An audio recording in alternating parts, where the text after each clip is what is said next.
Nasabi niya na kaso ni Senador Marcoleta, Oo. di ba paliwanag niya doon ay tumanggap ng 75 million pesos eh. Kahit daw private funds ay considers plunder din daw yun. Kasi daw may series of bribery. Yes. Oh. Yun ang hindi mo piniliwanag. Paano naging bribery? Oh, suhol ba yun? Suhol ba yon? Ano yung kapalit? Kasi pagka nanuhol ka, ginamit mo yung opisina mo. Oh, yun na nga. Na posisyon mo para makinabang yung nanunuhol. Oho. May ipinakita ka ba, ombudsman, na ebidensya man lang o kahit one sentence na ito ho ay bribery dahil itong pakinabang ito eh. Ito yung Oo. kapalit eh. Kaya siya nagsuhol kasi mayroong influensya sa Marcoleta. Oo. Wala kasi. Bakit ba ibinigay? Kasi may kampanya eh. Donasyon yun para sa kampanya. Hindi po dineklara eh. Hindi plunder yun. Oo. Kung totoo man, ba? Yun ay election offense. Hindi na i-declare sa SOSE at sa kanyang salin. Oo. Oo. At yung hindi pagdedeklara na yon, na-desisyon na ng COMELEC. Na binasura na nga. Tapos na yon. 6-0 nga ang ianbang Ay, doon saka yung, saan ka Oh. ngayon papasok? Nasaan ang plunder kung hindi mo naman maipaliwanag kung ito ay bribe o hindi? Oh. Hindi ko mo 75 million, lagpas ng 50 million, plunder na kagad. Patunayan mo muna na yan, una, ill-gotten ba yan? Yan. Hindi, private nga eh. Private funds eh. Oho. Hindi mo naman mapatunayan na galing yan sa illegal eh. Pangalawa, hindi naman suhol dahil wala namang maipakita kang kapalit na gagawin nung panunuhol na yun eh. Di O ba? yun na nga. Ba't mo susuhulan si Marcoleta? Anong kapalit? Ayun, walang pakita. Unless may pakita mo, may plunder. Pangatlo, ang sabi nila, private fund. Baka katulad yan nung wetting money ni ERAP. Oh. Private fund yun.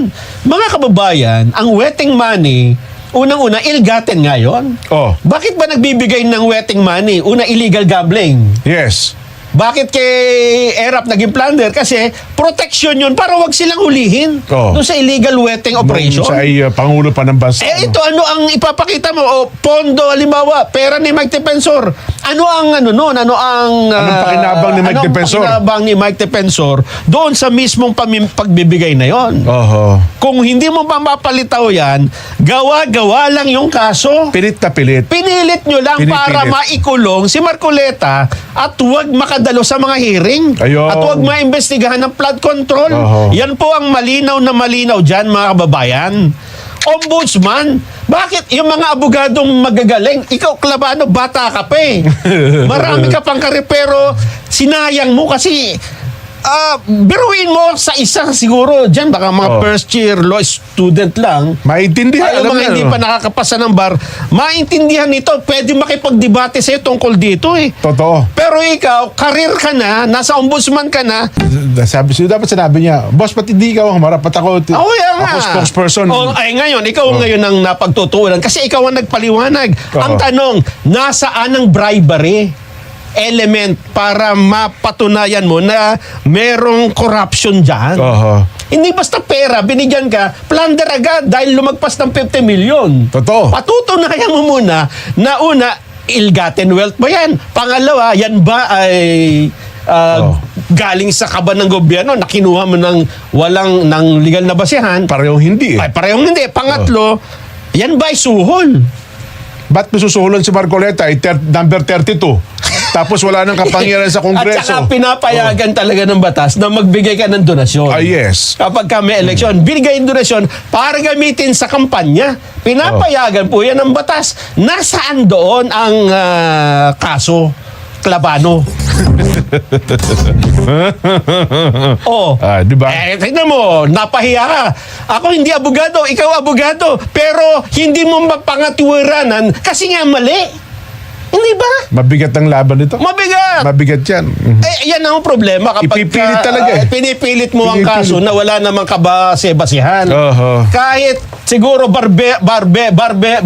Barbero. Oh. Hindi natin minamaliit. Kahit magtataho. Oh. Kahit na yung nagtitinda nung nakasalubong natin kahapon. Titinda ng empanada sa galing sa Empanadang Bulacan. Ilocos. Oo. Pwede kang matalo sa debate kasi mali nga yan eh.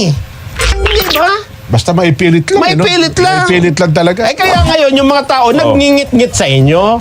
Masisisi nyo ba na lumabas sila sa kalsada? Niloloko nyo na ng harap-harapan? Hindi pa kami kikibo. Oh. Gusto nyo, mananahimik lang Ay, kami. hindi ko pa pwede yung ganyan. Oh. Tama na, sobra na. Tama na, Klabano. Klabano.